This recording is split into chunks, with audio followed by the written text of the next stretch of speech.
In this video I'm going to attempt to talk to you about films. Let's see how that goes. I wrote down all of the films that I've seen in the past month or so, and it turns out I've watched 24 films altogether, so I'm definitely not going to be talking about every single one. I'm just going to talk about some of the highlights. They're not in any kind of order, it's basically just the order that I remembered watching them in, so I guess it's more like a recommendations video. The first one I want to talk about is Ghost World from 2001, which stars a very young Scarlett Johansson and Thora Birch and Steve Buscemi. Steve Buscemi. I was wrong. Scarlett Johansson, Thora Birch and Steve Buscemi. First of all, it has nothing to do with ghosts like I thought it might. It's about two best friends who've just graduated high school and they're trying to figure out who they are and what they want to do afterwards. It's a time when everything's shifting and changing and you're not quite sure of where your footing is. If you've just finished high school or if you've just finished university or college or whatever, then I think this would be a good time to watch this film. It's also about finding your own way in life and finding your own style, what you like, what you want to do, and it's about starting to pursue that. The second one I wanted to mention is Charlie Bartlett. This came out in 2007 and it stars Anton Yelchin and Robert Downey Jr. and Kat Dennings. It's about a rich high school student who decides to set up his own counselling service for everybody in his school. I thought this film was really fun and I'd never heard of it before, but I'm really glad that I decided to give it a go. It was also quite touching at times. It was one of those films that can both make you laugh and then make you think. And it kind of makes a comment on like mental health issues in high school and the kind of stress that students are under at that time. And Anton Yelchin's acting is absolutely brilliant in this film. He's so funny. I was really surprised because there's times when he's really wacky and I've never seen that from him before. Then I want to mention The Way Back, which came out in 2013, and it stars Liam James, Steve Carell, Toni Collette and Sam Rockwell. It's about Duncan, who is a 14-year-old boy. He's very shy, very introverted, and he is going on a summer holiday with his family, with his mother and his stepdad. And while he's there, he makes friends with the manager of a water park.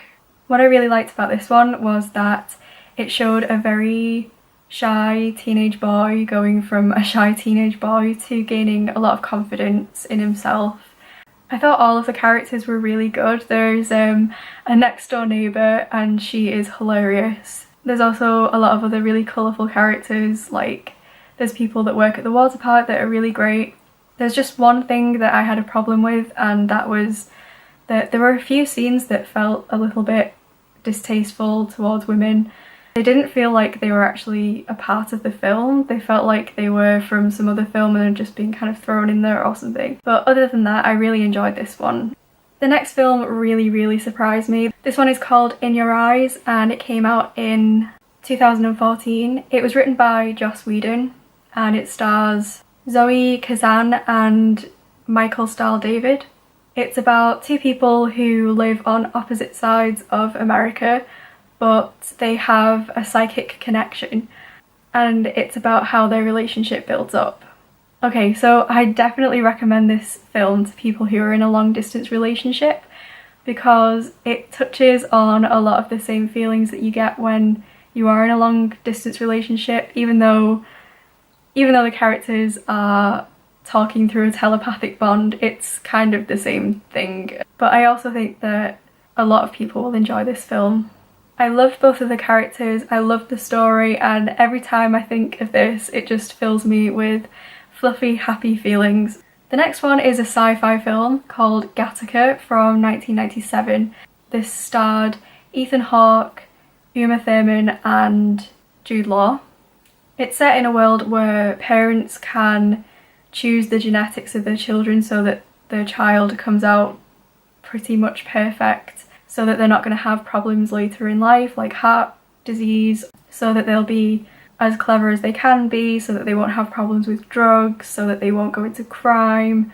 And the main character, his parents decided not to do that for him, so he is seen as inferior. But he dreams of going to space, so it's all about him trying to get to space while also dealing with the fact that he is genetically inferior and that he can't travel to space because there are too many risks involved. Don't go into this expecting loads of explosions and like high action, because I think it's the quietest sci-fi film that I've ever seen. But I personally really enjoyed that about it. I thought the concept was really intriguing. I liked the story, and I also really liked how the film just looked. The next two are both kids films. The first one is Wreck-It Ralph, which came out in 2013, starring John C. Reilly, Sarah Silverman and Jane Lynch. I'm sure a lot of people have already seen this film, but it's about a guy who is the villain in a video game, and he sets out to become the hero because he's sick and tired of being hated by everyone. I really enjoyed this film. It was really fun, really colourful, really pretty at times. The characters were great, and it was just really entertaining to watch. The second kids film that I saw was The Lego Movie, which came out in 2014 and starred Chris Pratt, Elizabeth Banks and Will Ferrell. It's about an ordinary Lego piece who one day finds out that he is the special, and he has to take on an evil dictator to save the day. This film was hilarious. I was laughing so much all the way through. I think this one can appeal to both adults and kids a bit more than Wreck-It Ralph did. I feel like there are a lot more jokes that adults are gonna get and kids might not until they're a bit older. And it made me cry at the end. I can't believe I cried at the end of this film. The next one is The Other Woman, which came out in 2014, and this starred Cameron Diaz, Leslie Mann, Kate Upton and Nikolai Coster-Waldau, and it also stars Nicki Minaj. This is about three women who all find out that the man that they've been dating is actually cheating on all of them at the same time. What I really liked about this film was that it showed women joining together rather than being catty, and realising that they'd all been tricked and working together to exact their revenge on this guy. I wouldn't say that it's the greatest film ever made or anything like that, but it was fun and a little bit slapstick at times. The second to last film I'm going to talk about is Begin Again, which came out in 2014, starring Keira Knightley, Mark Ruffalo and James Corden.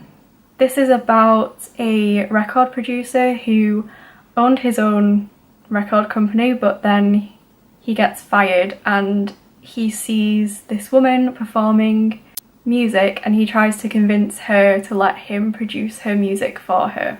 It had a very stick it to the man kind of feel. I liked each of the characters. I thought the music was really beautiful and the story was really nice as well. Although it sounds like it's all about music, it was more to do with connecting with other people and healing, and it just so happened that music helped them to do that.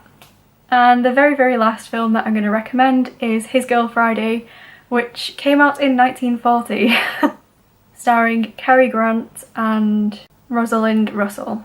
This is about a woman who was a newspaper editor and married to the senior editor at the paper, and she basically comes back to say, okay, I'm getting married to someone else now and I'm moving away. But he doesn't want her to do that, and he tries to get her to stay by appealing to the reporter inside her. This film was so much fun. It has really snappy dialogue that is really funny as well. The characters were great and the main female character is just an inspiration. So those are all of the films that I wanted to talk about. I really hope you've enjoyed this video. Let me know what you thought about it in the comments, and let me know what your favourite film has been from the past month. Thanks so much for watching. Like, comment, subscribe if you want to, and I'll see you all next time. Next time will be after I get back from Barcelona, so I'll see you then. Goodbye!